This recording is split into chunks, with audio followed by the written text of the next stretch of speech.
भैया के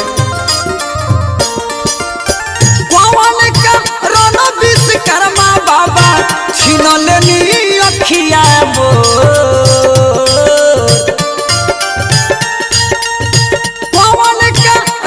विश्वकर्मा बाबा छीन लेनी अखिया झर झर गिरत विश्वकर्मा बाबा झर झर गिरत विश्वकर्मा बाबा अखिया से लो झर झर गिरत विश्वकर्मा बाबा अखिया से लो झर झर गिरत विश्वकर्मा बाबा। और हमार हमेशा हमारा साथ सहाय रहिला मुन्ना भैया और आशीर्वाद प्यार दुलार से